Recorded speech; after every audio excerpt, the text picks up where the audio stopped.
Hello students, this is Mr. Gore, and for each of my writing assignments in my U.S. History 1 and U.S. History 2 courses, I like to make an instructional video just to explain all of the instructions, and so to help you get off to a great start in the assignment and for you to do as well as you possibly can. And so I want each of my students to do well in this assignment, and this is one of the assignments that all U.S. History 2 courses at Grayson, whether on campus or online, are going to have to complete.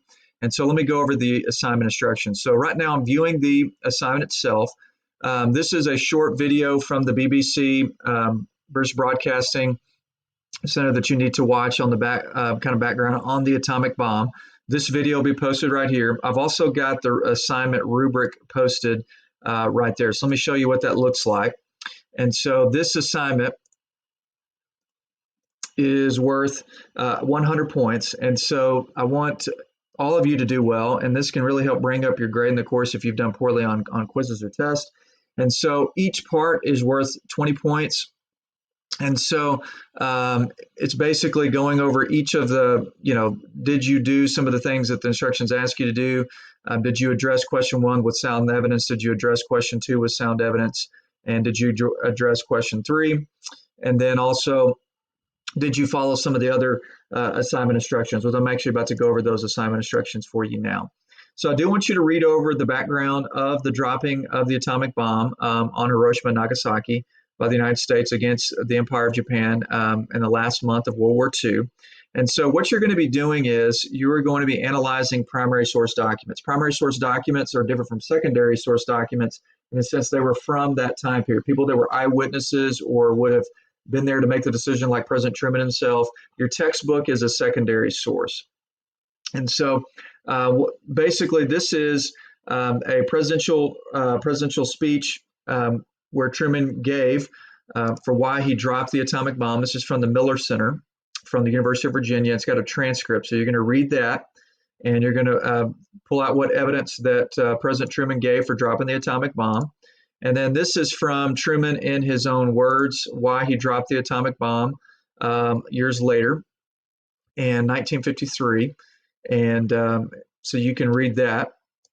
And then lastly, alternative perspectives for dropping the atomic bomb are going to be found right here. Okay.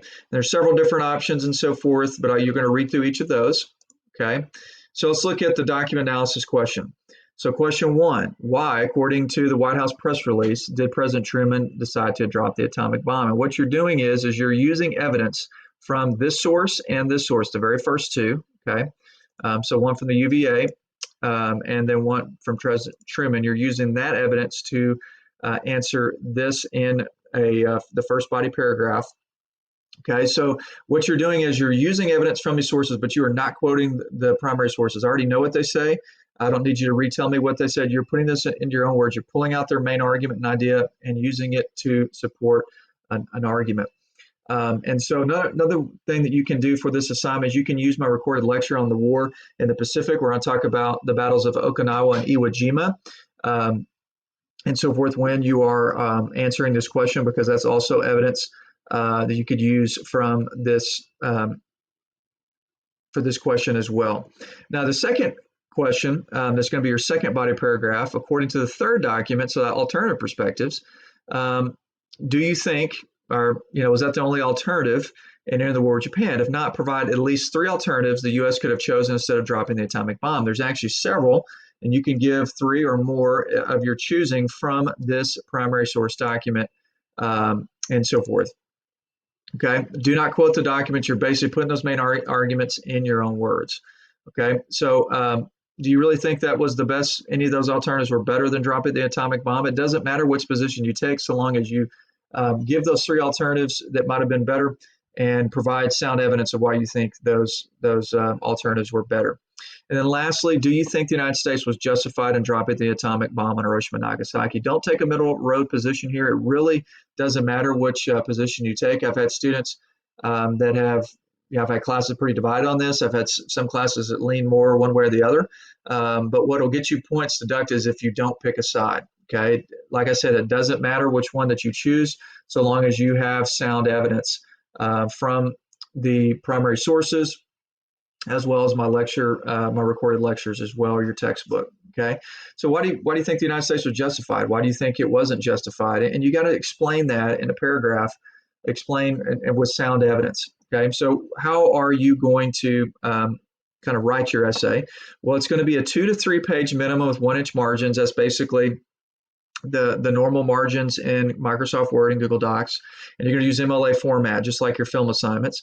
You're going to use 12-point Times New Roman font. Do not change this. I don't want to see Calibri or Arial. I want to see 12-point Times New Roman font. It needs to be double spaced. Okay. So here's how you're going to format. You're going to have an introductory paragraph in 3 to 4 sentences, basically telling what you're going to be covering in your essay. Okay. Do not quote the documents here. Do not quote my lectures and the textbook. You're putting this in your own words. And then you're going to have 3 body paragraphs. First body paragraph is going to be addressing question 1.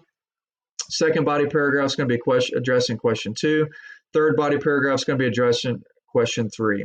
And then lastly, one last paragraph where you're briefly summarizing the essay's major arguments and so forth. Now, what tends to get students is that they do not provide all of the evidence for Truman dropping the atomic bomb. There's several reasons that he gives. Look at both primary source documents.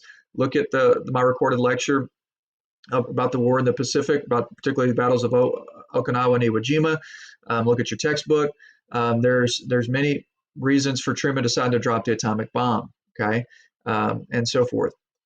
And you're also putting his main argument in your own words as well. Another thing that gets students is they don't provide at least 3 alternatives if they choose to say the United States was not justified. If you choose to say the United States was justified, then you need to explain that in a full paragraph of why you think the United States was justified. Okay. And then lastly, another thing that gets students marked off is they don't pick a position on this. Okay. So you're going to, these are the only 4 types of document files you can submit. PDF is one of the easiest. If you don't have Microsoft Word, you can just use Google Documents. It's free. Type up your essay there and then download it as a PDF, save it to your computer, and then upload that, and you're good to go. Turner.com is built into Canvas. It will check for plagiarism. If you quote the documents, if you use somebody else's essay for help, you will get busted. You will receive a 0 for plagiarism. Okay. Please let me know what questions you have. I want each of you to be successful and get as high as grade as possible as you can, but you have to follow directions and answer every question fully and explain it with evidence. You're using critical thinking on this assignment. Thank you for watching.